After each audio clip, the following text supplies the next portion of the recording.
Hello, welcome to the Doggy Style Podcast. Join me, Al Berg, and my dog Lola on our adventures through Long Island and New York City. I'll be discussing all sorts of topics that you won't hear anywhere else. Okay, maybe you will. I talk about key principles of success, happiness, and we know we want happiness, persuasion, dogs, my life, some secrets, and many other interesting topics. Come on in. Put your seat back, kick off them shoes. Well, not if you're driving, of course. Take a deep breath, relax, get rid of that stress, and enjoy the ride.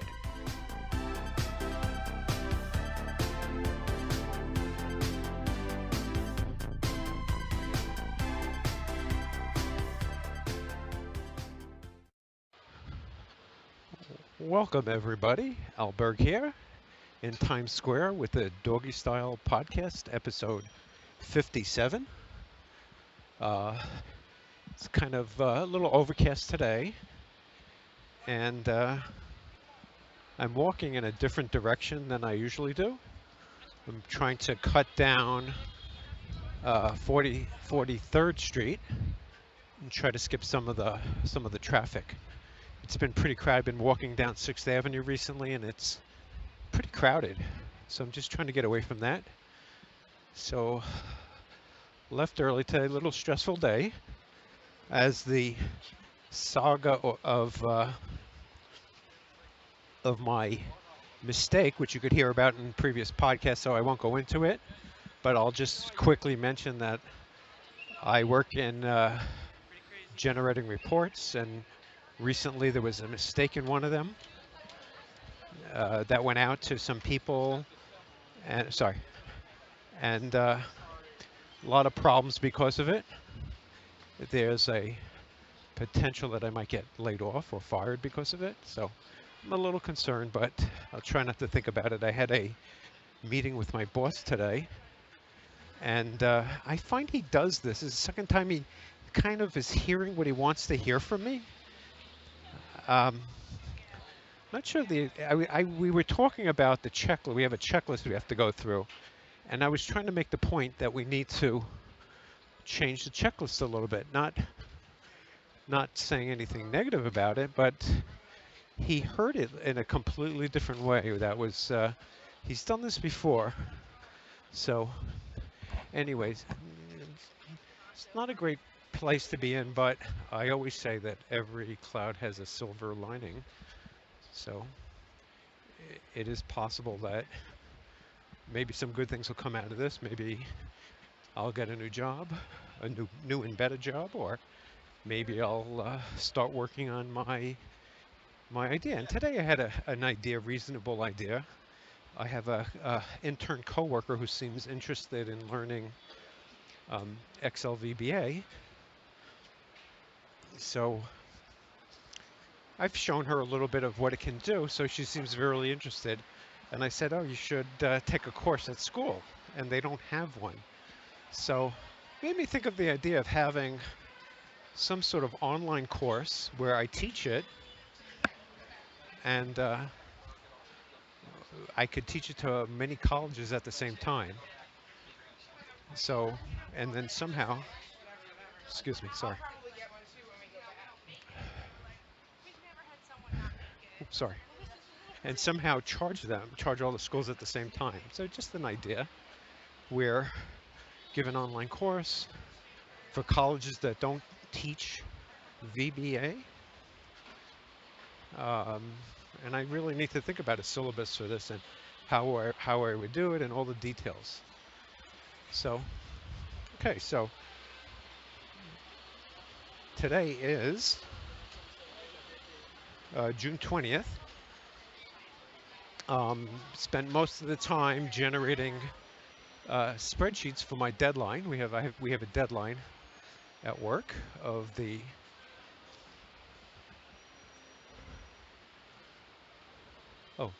21st, and there's one guy that never gets me his slide on time. He's got probably the simplest slide, and always pisses me off. So today I wasn't sure what to do, how to get it from him. So what I did do was I finally contacted his boss. I've been hesitant to do that but I didn't copy him on it. I contacted the boss separately, and I asked the boss for some advice on how I could get this slot in time. I didn't say you must get it in time.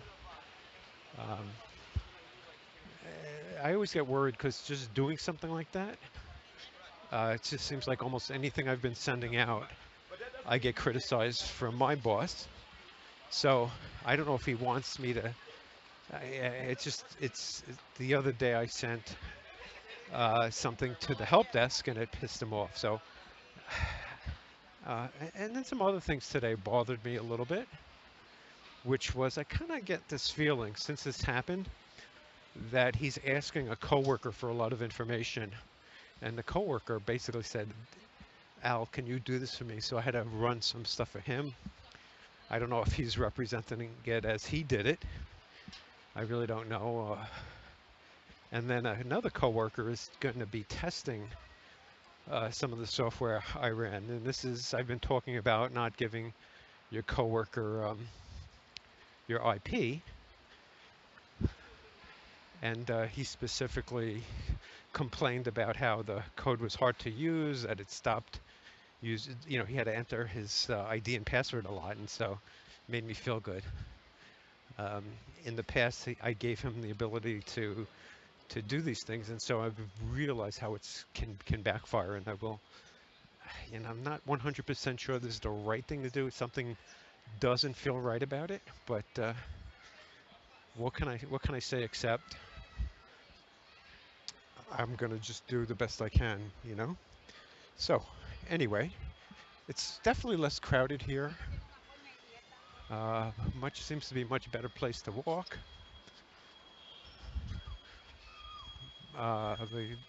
And I'm approaching 9th Avenue, so I'll walk down 9th Avenue since it'll be with the traffic. See if I got anything here. So I was doing my mowing last night, and I noticed that the wire was stripped a little bit, so I do have to get a new cable. These 100-feet cable, I once looked it up. Expensive, like maybe $30, $40 for a 100-foot extension cable that you could hook up to a lawnmower. Next thing is I'm going to be doing an AMA, Ask Me Anything, soon. So if you have any questions, please send them to me at Alec Berg on Twitter, or you could leave a comment down below on YouTube.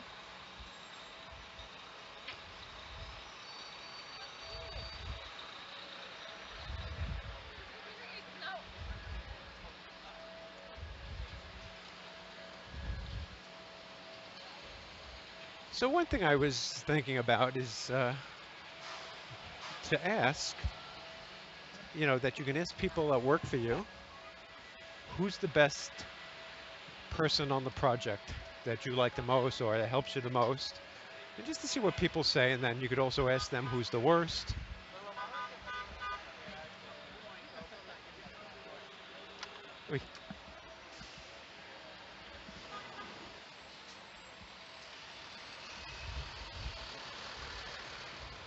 So it's a little crowded on 9th Avenue. There is a 99-cent pizza shop here on 9th and 42nd Street. How they could use that as a business model, I don't know. Yeah, so I really do have to start on this new job search. I don't want to, haven't wanted to, but just to be ready in case something does happen, and I don't know what's going to happen. And this could be on any job. Any job, you should always be ready to move on. And it's always better to get a job while you have a job than to get a new job when you're laid off or fired. So one of the questions, many questions that people ask on interviews, and I don't know if I have it down to a science, but I realized very early that if you want to get good at interviews, you got to go on an interview. There's no other way. And then what happens is you get asked the same questions very often. So I'm going to have to figure out what job I want, what kind of things I want to do, what don't I want to do. Uh, Important considerations. But there's also the idea of just looking, where you really just go on job interviews and see what's out there, as many as I can. So I guess that's my plan. I know I didn't want to do it in the summertime. I just hate going on interviews being all sweaty, but that can happen. And the other hard thing is the time. A lot of times, a lot of the interviews today, it's like you don't meet one person, you meet 3 people, 4 people. So, and typically most companies do a phone screening. So I'm not sure why they do it. It could be just so they can see if you could speak clearly enough. Um, I mean, I guess ideally I would like a job as a lead developer, manager of some sort of Excel VBA type project, maybe in the finance area.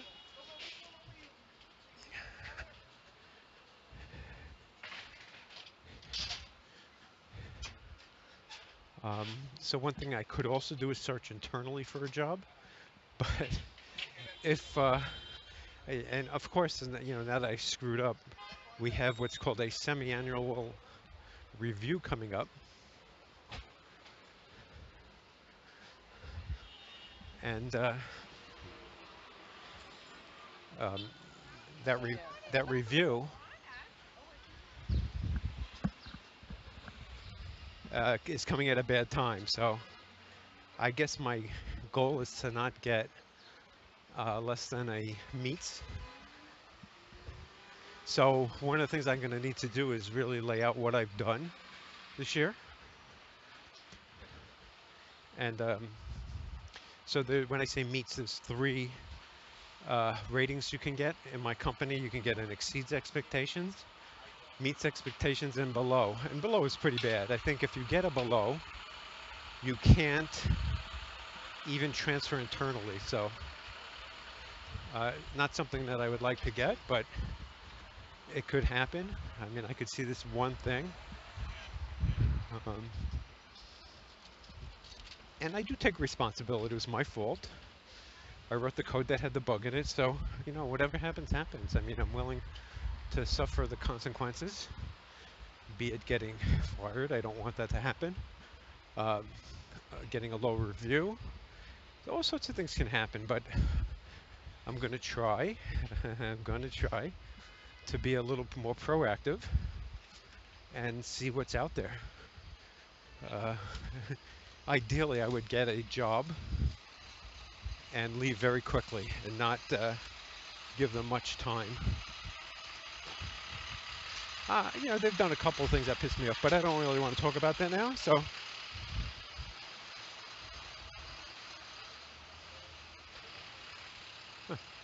So I'm going to go right to the book. I didn't talk about the book today, so I'll talk a little bit about it now. And the book is Key Principles for Success, which I have one version out that you can get on Amazon.com for 99 cents. Well worth the price of admission. If I can almost guarantee that you'll get something out of it that's worth 99 cents. If you think of what 99 cents is, I'm not sure why people are so slow to spend 99 cents on something. Me too, but recently I've been, if I see a book that interests me, I'll go out and spend the 99 cents or whatever it is. So when I look for that, Amazon.com, 33 Key Principles for Success, written by yours truly, Al Berg. And let me take you to the book. And the way it works is I normally just have I have a list of topics for the book. It's at around 1,300. And then I just shuffle the list and I just talk about whatever's on there. So let me get started. Okay, so you just missed probably about 10 minutes of me talking about a chapter in the book called The Wobble. I'm not going to do it again. but I'll post a link to it. Uh, and then you can check it out there. I just don't want to go through it again. So I'm on the Highline now, and I am recording again. So that's one feature that would be nice if you're recording something. If you don't press record for a certain amount of time, you're notified. I didn't really know I wasn't recording, so that could be a. Fortunately, it was nothing I said that was so important.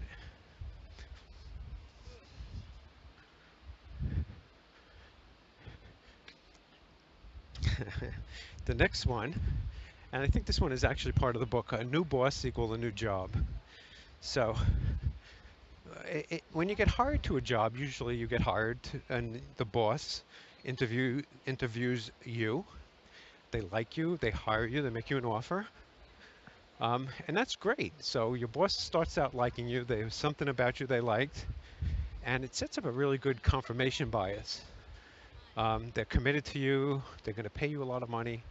So just that alone will make them like you better. So on the other hand, if you get a new boss, so say you got that job and a new boss takes over, you're not in such a good situation because getting a new boss, whether you realize it or not, is like getting a new job. Um, it's hard to understand, but when you get a new boss, they're going to judge. And one key thing is to be on your very best behavior for especially when you first start. Like if you had gotten some bad habits, like getting in late, leaving early, you wanna correct those. Now it's really hard because a lot of what you're doing is habit, and so you're going to the same desk every day. Uh, the only thing different is a new person there. So, and I always say sometimes it's almost impossible to correct for this. So almost all new bosses will most likely not like you because they didn't hire you.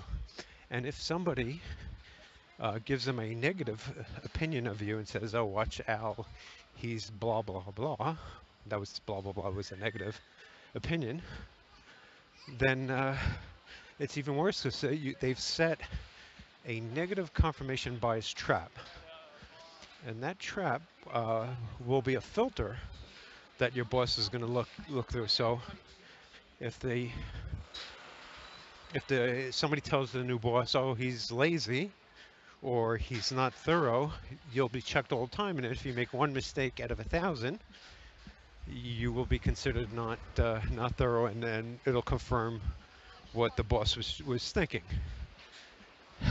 It's kind of interesting with the confirmation bias. You can almost confirm, excuse me, anything.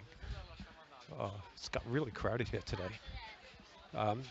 So you really can confirm almost anything. If somebody tells you almost anything about somebody, it's very easy to confirm it. And you can use this to trap coworkers, for example. So if you do get a good new boss, um, setting the trap could be you mention something about a coworker, one trait, and that trait the new person will then see it maybe, and you could even say, well, I don't really want to bias you, but I just want you to be aware that so and so has the following trait. But I don't like to do that, but I just thought you should know. So just saying that you've set up a trap, and again, you only want to do that if it's important or if it's between you and somebody else.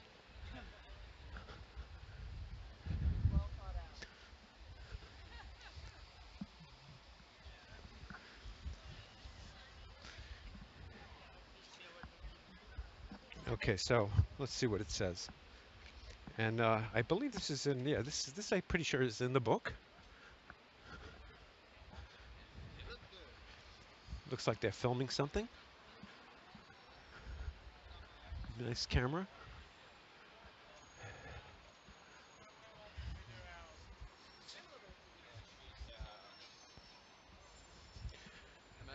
So who knows, maybe I'll be in some movie or something. Now, one thing that's a little difficult, and maybe I could brighten this up, is it's very hard to see my screen. Oh yeah, it was hard because it was hard because it was very low. The brightness of the screen was very low. Okay, so I moved down a little bit, and it's a little easier at the Highline now. It's not as crowded. It's not as tied up.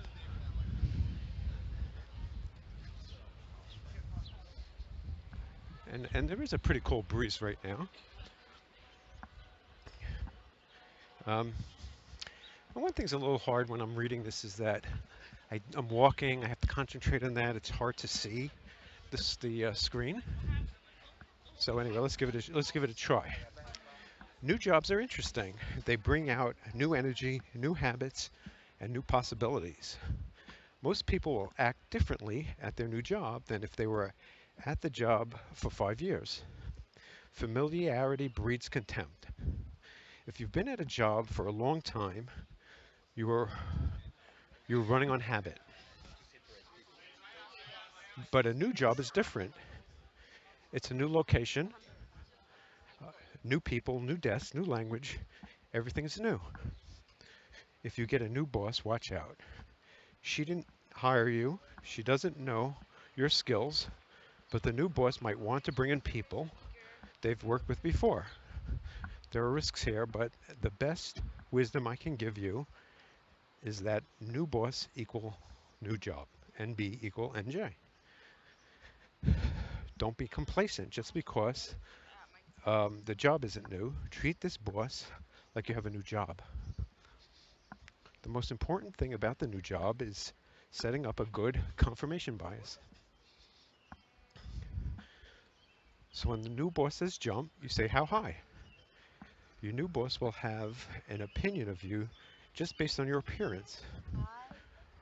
Are you a friend or foe? You also need to listen closely to the language he or she uses.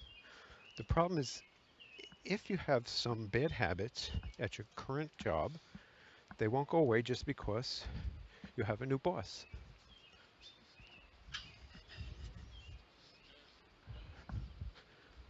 When I started my current job, I tried not to do anything that would look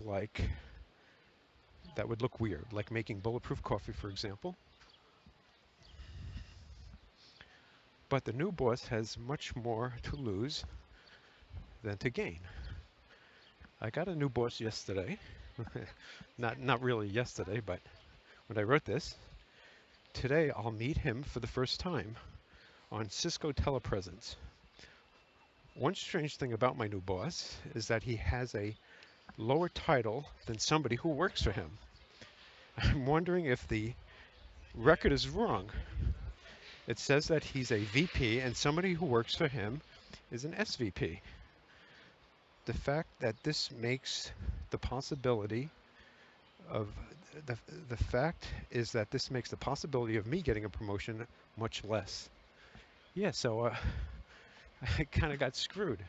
For me to get a promotion to a senior vice president when the boss is only a vice president is practically impossible, I think. And now with what happened recently, it makes it even harder.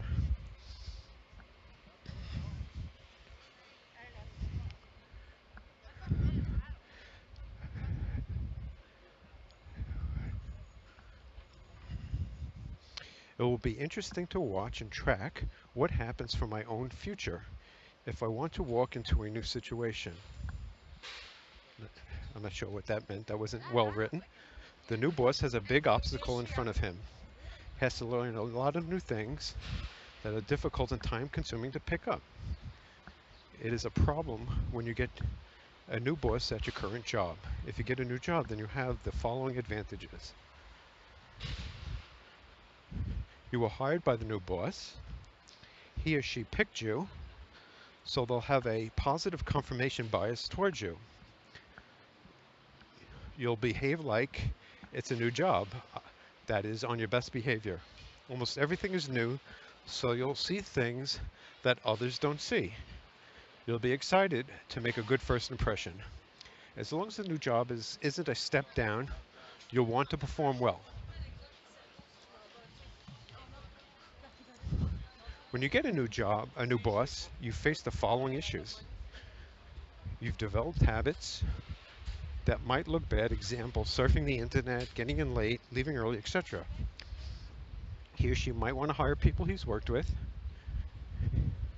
He might get information about you that sets his confirmation bias. And particularly, I was saying a negative confirmation bias.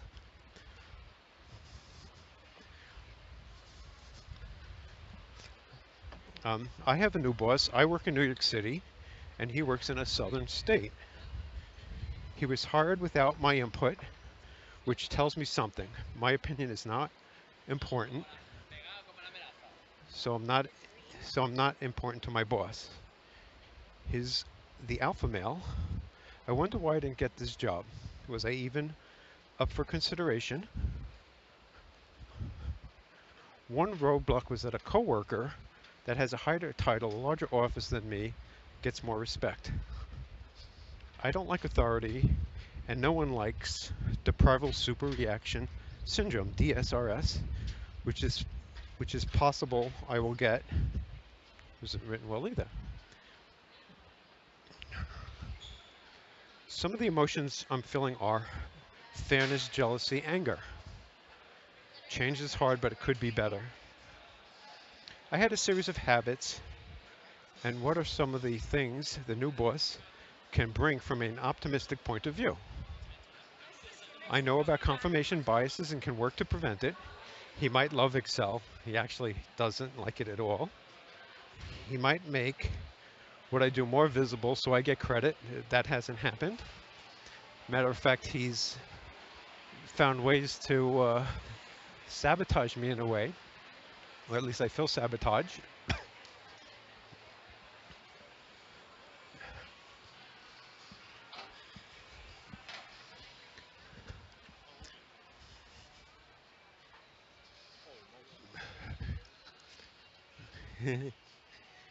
He might be a hands-off manager, but help with stuff I can't do well.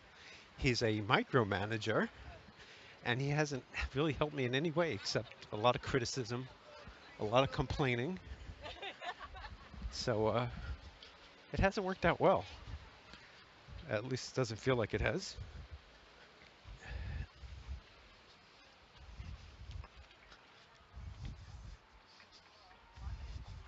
He might be a fun guy to work with and make the job more enjoyable. He's not.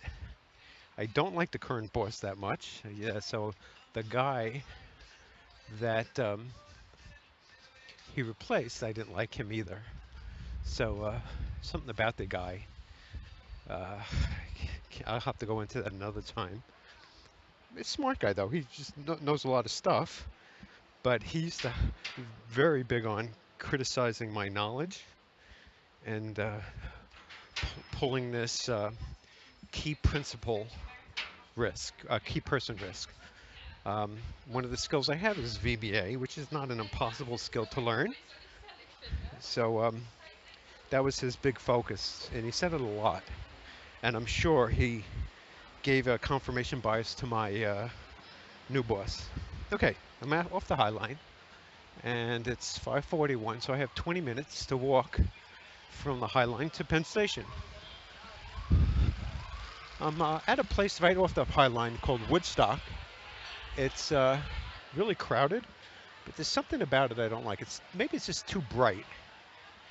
It seems like a lot of people there. But if you are in the area by the High Line, I would recommend the beer garden better. Okay, so I just stopped for a second to put my my bag, the B&H thing in my bag.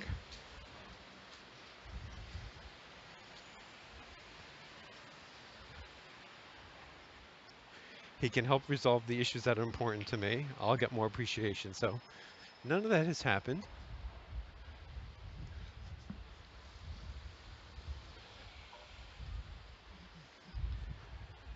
Whew. Yeah, I'm dripping. It's a hot day.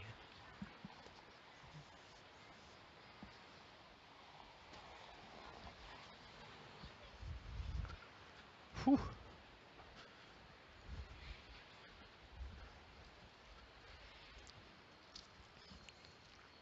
Some questions I have for him are, what kind of communication style does he use? What are his interests? Is he a talker or a listener? What NLP voice does he use? Visual, auditory feelings, war, sports? NLP stands for Neuro Linguistic Programming, and you could search Google to learn more about it. What are his goals? What personal stuff can I talk about? Some things to do. Get rid of the Yankee hat. He might hate the Yankees. He is from Boston, so who knows? One rule I have is you really shouldn't meet new people with sports team logos because somebody might hate that city or that team or the Yankees. Maybe people hate the Yankees, so if I wear a Yankee shirt, right away a lot of people hate me. But on the other hand, there could be somebody who really likes me, another Yankee fan. So it's a hard one. I'm not sure what the right thing to do is there. Clean up desk, shave, bulletproof coffee, get in early, leave late. So I was aware of this. I don't know that I did it. Um, it's on 9th Avenue now, right by the Apple store. And I guess I'll walk up 9th until I have to turn. Whew. Wait, a guy yelling at me. So I wrote some notes. I stopped doing this. I wonder why. But this is interesting. It's better sometimes to have a system that helps you keep a diary. So I didn't follow up on this. It would be interesting to write. I mean, I guess this is kind of a diary in a way that I'm posting, making a podcast about my job and what's happening. So I have December 4th, 2017. I'm not sure when he exactly started or how that fits into the timeline.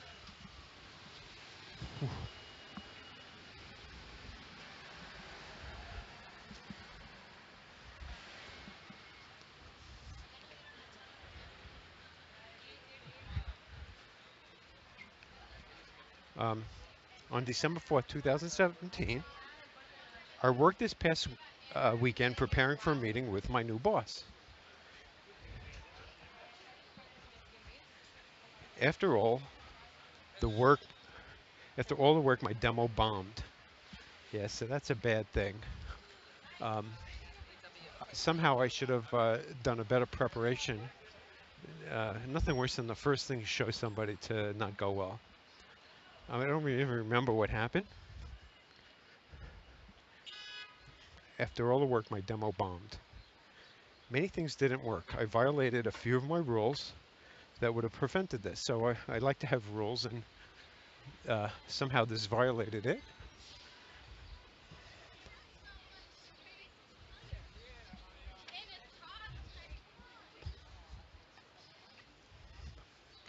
I violated a few of my rules that would have prevented this. All was not lost, but I could have done better, and this was setting a poor confirmation bias. Demos need a repeatable process, and I made many coding changes that broke the code that worked. Instead of making changes, I should have prepared the demo first, and once that was done, work on improving it. One thing that angered me a little was that he wants me to give some reports to a coworker. I spent hours working on this, and my coworker will press a button and get the credit for my output. If something goes wrong, I will get blamed.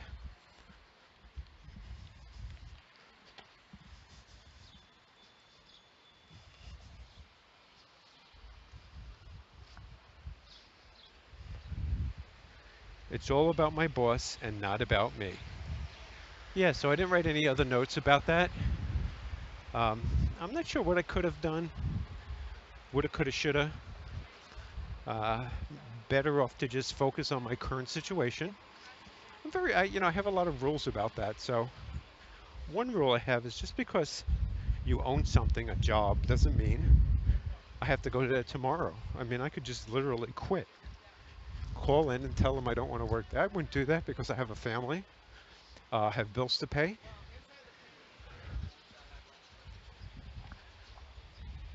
You see me. Watch where you're going, asshole. Almost got hit by a car. You got to be careful when you cross the street.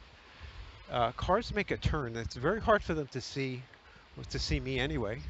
I had stopped and I was kind of hidden behind the bar. I'm sure that there's a lot of accidents are happening because of that.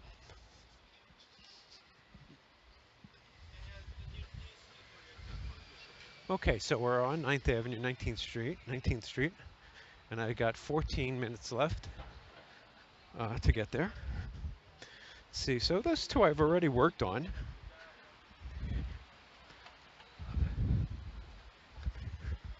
Um, I'm not sure I got this one, but it's will task help my company or my career? So interesting. Um, if what I'm doing is helping my company, that's really good.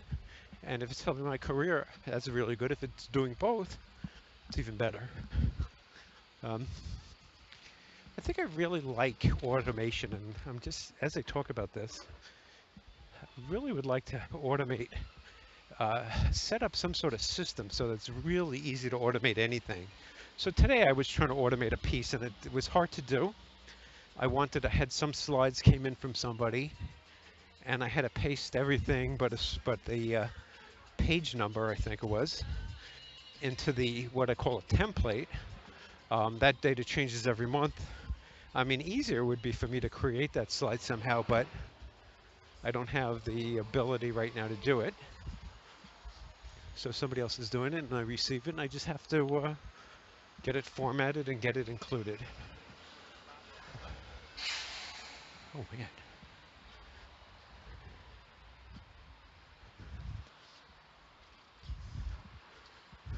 But that's a great question. Ask yourself, whenever you do something, will it help my company or career? There's other questions you could ask too, related. Will it, who will this help? There's a lot of things I don't like at work. A lot of bureaucratic thing, but not that bad. As much as I can complain, it's been much worse in terms of bureaucratic. So it's not that bad. I shouldn't really complain at all.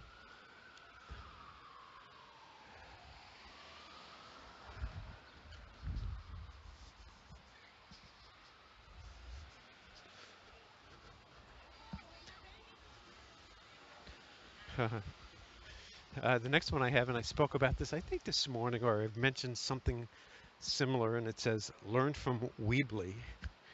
And I hope I have the 10 rules here.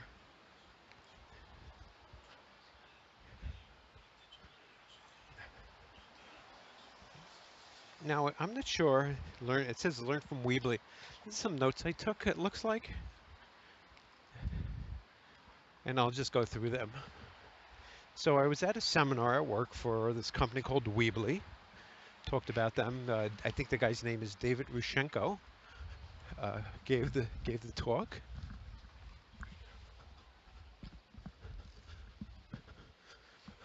Ooh. Yeah, I feel like I'm pretty far away. I don't know if I'm gonna make the train I'm shooting for. Oh shit! I have 10 minutes to go from 23rd and 9th Avenue to 31st. It's gonna be close. I'm gonna just make this train probably. And I'm gonna have to step it up. So, I think I'm gonna end this here. So, let's see what I got. Maybe I won't, and I'll just keep talking.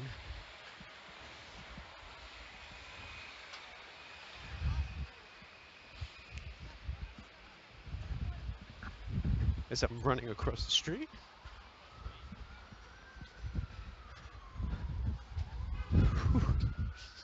Yeah, so there's a lot here.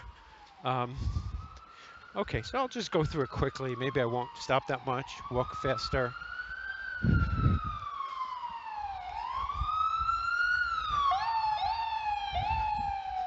All the sounds of the city. Okay. The first one, oh, somebody's smoking. What is the run out of money date? That's interesting. So, looking at it from That point of view, if you're going to run out of money, you don't have a business.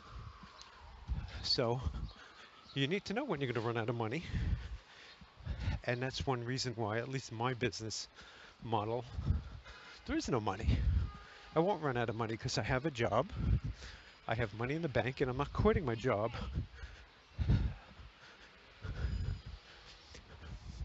to do it. Cash flow plus. I'm not sure what that means, but I guess you need cash flow. Prioritize bills.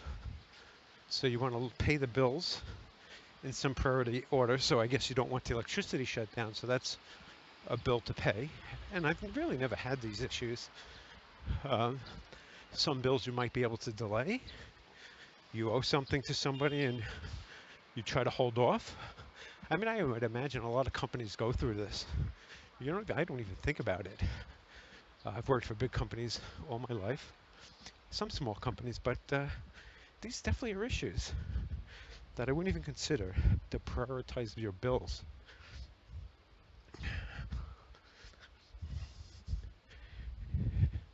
Next one is net promoter score greater than 80%. Word of mouth, I'm not sure what that means.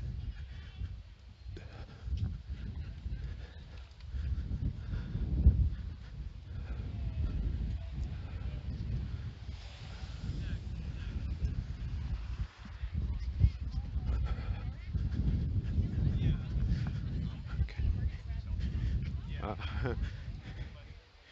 you can't succeed if you quit. So if you have a business, it just makes sense. And I've talked about this and written about it, and this whole determination is very key to programming. And it appears that if you want a business, so let's see if I could talk about a business in terms of a program. So a business is a system, really. So I'd be interested to see if I can treat it like a system. Fortunately, programming teaches you a lot of skills on how to automate things. So each thing you do needs to be judged as a system. So that's a very interesting thing that I want to think about a little bit more, that a business is a system. And on the most simple level, you have costs and sales. So you got to be selling something, and you have to have people that want to buy it. And those two things, as long as your sales are greater than your costs, you're in business. If your costs are greater than your sales, you're basically out of business, or will go out of business very quickly.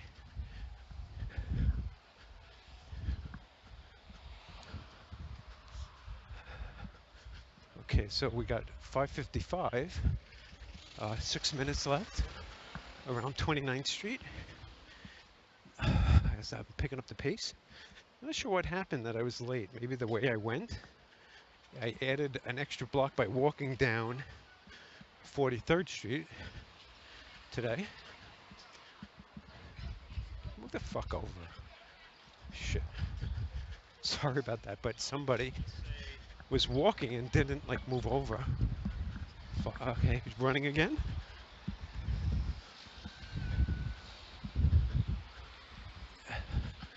Okay, getting closer.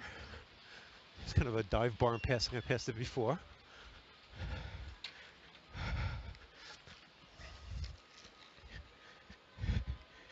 The next one is you can't fail if you don't quit.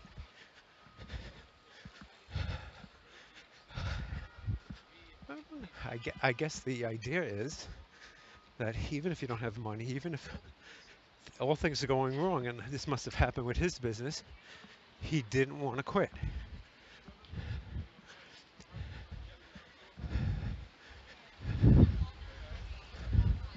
And so he says you can't fail if you don't quit, which is interesting.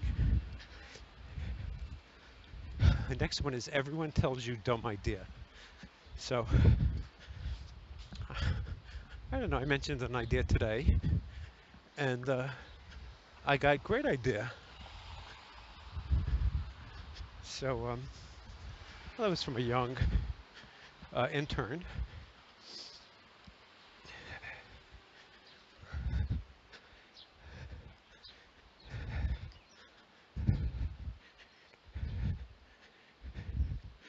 The number one predictor of success is determination, not intelligence.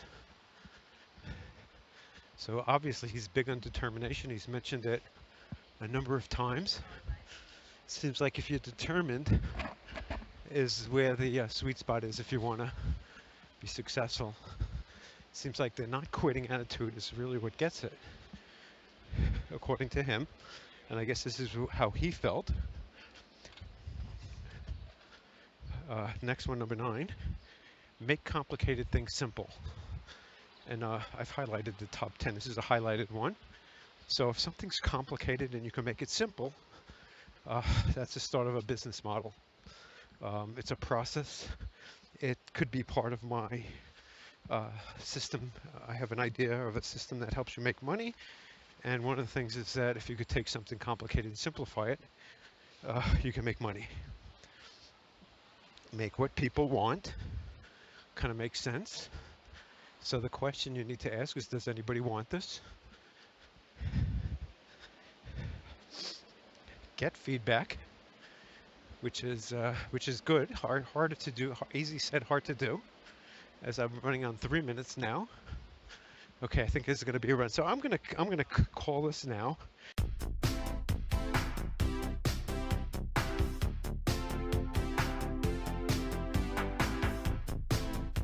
Thank you so much for listening. I really appreciate it. The 4 rules I try to live by are: number 1, life is short and goes by extremely fast. 2, if you do what you've done, you get what you've got. 3, step outside your comfort zone. 4, there is only now, so live in the present. Please subscribe and like this video because it helps me and hopefully helps you. Please leave a comment, as I'd love to hear from you. You can follow me on Twitter and Periscope at Alec Berg. To get more information, check out t2do.com. That's 4 characters. The letter T as in Tom, the number 2, D-O, that's t2do.com. See you until next time.